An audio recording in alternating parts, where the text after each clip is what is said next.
12 volt, 18 volt, new 18 volt, 40 volt. Right, many of you will have already seen the review that I did on this, and the review that I did on this, and the review that I did on this, which was only probably last week. The video of this is actually going to go out tonight. I'm recording this on the day that one's going out because I didn't have this one in time for this video. Anywho, so now we're going to do a video with all four: 12 volt, 18 volt, new 18 volt, and of course the new 40 volt. The 12 volt is the MP100D, the 18 volt is the DMP180, the new 18 volt is the DMP181, and the 40 volt is the MP001G, or in the States that'll probably be the GMP01. First thing I want to address is this, the household use only. Now, I talked about that in the video for this, and I talked about it in the video for this, and I probably talked about it in the video for this, I can't remember. This one has household use only on it, and then when the 18 volt one came out, it didn't have that written on it. And I thought that's good because I made a big issue about this being household use only. But I forgot to actually look, and I imagine somebody has already pointed it out in the comment section of the other video, which I won't know until tomorrow. It's like the future and the past all at once. Anyway, household use only, and even the 40 volts says it. Household use only. Oh, what the hell? Make of that what you will. I'm not going to go into it anymore. Feel free to let me know what you think of the household use only down in the comments. Yeah. Anyway, I'm not going to dwell on it in this video. As you can see, there's a bit of a jump in size between these two and these two. These two superficially look the same, those two superficially look the same. There's also a big jump in the numbers that these things put out. The amount of air that these guys can do compared to those, significantly less. So this is 12 volt, this is 18 volt, and those two are very close, very similar. This is 18 volt, this is 40 volt, and those two are very close, very similar. But in the middle, there is a very big gap. As the 12 volt pumps out 10 litres per minute, 12 litres per minute, big gap, 22 litres per minute, 24 litres per minute. Now I think that's based on 29 psi, I think it was. If you're trying to pump these at 161 psi, then you're not going to be firing that much air out because it's going to be just too much pressure. And so number wise, these can pump up to 161 psi, whereas these two both do 121 psi, which is fine for most people. If you're only ever using this to blow up your car tires, your bike tires, your wheelbarrow, etc., you don't really need anything over about 50 or 60 psi. So you don't necessarily need the extra psi, but speed wise, these two will get the job done much quicker. They also have a longer duty cycle. You can run this for 10 minutes on, 5 minutes off. These two are rated at 5 on, 5 off. Now there's nothing I would ever blow up that would take 10 minutes of runtime on this thing. It was very easy to go over the 5 minutes on the 12 volt when I was trying to blow up van tires. I'll put these two little ones aside for the moment and we'll concentrate on these two, which superficially kind of look the same, but you can see the 40 volt is a bit more of the TPU overmolding here, and this is slightly wider than this one is. It's just a little bit more. They've tried to get a bit more space in that one, presumably because they've got a bigger motor in there, or perhaps a bigger compressor. If you've just recently watched my video on this 18 volt one, you will basically know what this one is like, because all the features are the same. Power button up here, deflate button here.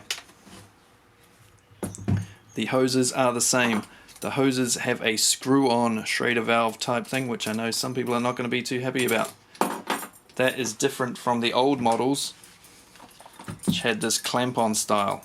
Both of them have advantages basically depending on where your valve is pointing. Some of them you'll only be able to get this one on, some of them much easier to screw that one on. I quite like the screw-on version now, but I mean, I don't use this, I'm never going to use this, and most of the other fittings that come with this tool. What I'd rather see is one of these that has a thread on here, so you can just screw it in there if you need be. So you can have it screw on or the clamp on style. You know, how hard would that be? That would be far more useful to just have those two for me than this British Dunlop one, whatever it is.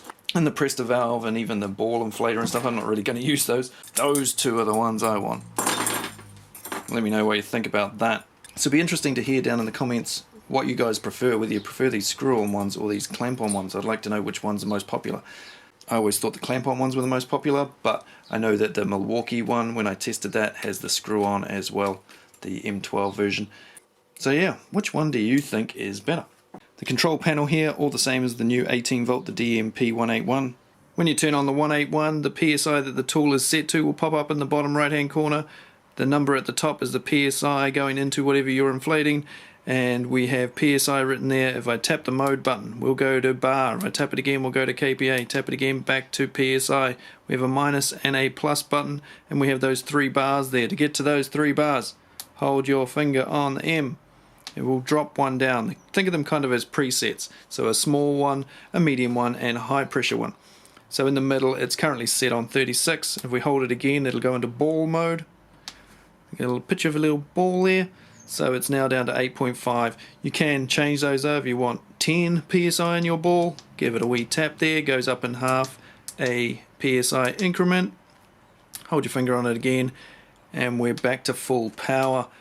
On this, we go up half, as I just said, per click, or hold your finger on it and it'll go ballistic and shoot right up to 161 if that is what you desire. I don't know what you're pumping up at 161 PSI, but when we get close to 161, so there's 161. If I tap it again, we're right back to the start, which is 5. Today's testing apparatus is going to be this Holden Barina spare tyre. I will use the new 18 volt inflator to deflate the tyre between each test until it reads 0. We'll pump it up with the 12, the 18, the new 18 and the 40, and we'll time each one, see how much difference there is. Now I don't expect to see too much difference between the 12 and the old 18, or the new 18 and the 40, but between those two pairs there should be a big jump. Better just check the batteries are charged. This one's had 17 charges, fully charged. It's currently sitting at 22 degrees, this battery. It's quite warm considering, I suppose it's about that temperature in here. 39.8 volts. Now you might say, hey, this is a 40 volt battery. Why is it not at 40 volts? Well, it's actually a 36 volt battery. It's 40 volt max. When it's fully charged, you can get them up to 40, up to about 42 actually. But the nominal value, what these batteries are rated at, what's printed on the batteries, is 3.6 volts. Add them all together, 10 of them in this battery, you get 36 volts. I can see each cell in here is down 1 bar at the top there, so I think I'll just go and chuck this on the charger and give it another charge. Just been deflating this tyre while we're waiting for this to charge. But she's charged now. Are we in shot? You see that? Yep. Now reading 18. It was on 17 a moment ago. 25 degrees. Heated up 3 degrees while charging. It's a good little indication there. It could have been another video. How much does it heat up while it's charging? Well, there you go. Only 3 degrees Celsius. Somebody's sending me a text, damn it. 41.4 volts are up to now. Each cell fully charged. So what did we get? We got another 1.5 volts out of that. So quite a bit. I wouldn't normally, of course, charge up a battery just to chuck it on an inflator or check the batteries before I chuck it on to do jobs, but I'm doing that just for you guys for the video. Oh, and if you're wondering what this thing is, have a look at the video up in the top corner and down in the description. It'll be called Makita Battery Checker. The tyre will be pumped to 32 PSI each time. 12 volt. Let's go. Oh.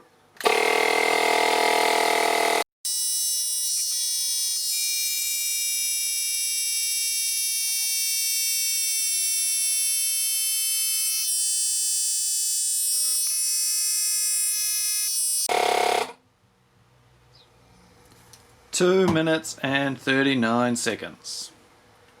That's the time to beat. 180, 32 PSI. 3, 2, 1.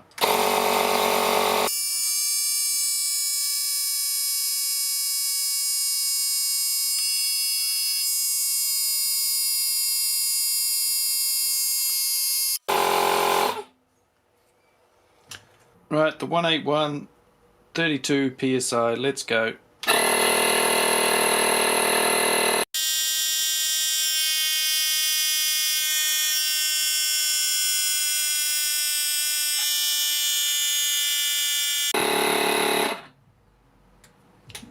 One minute 18.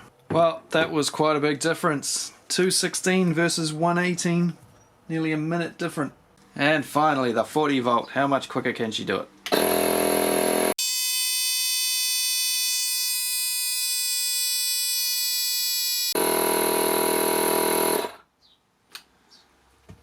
1 minute and 8 seconds. So as suspected, not a big difference between these two, and not a big difference between these two, but a huge difference between that pair and the new generation pair.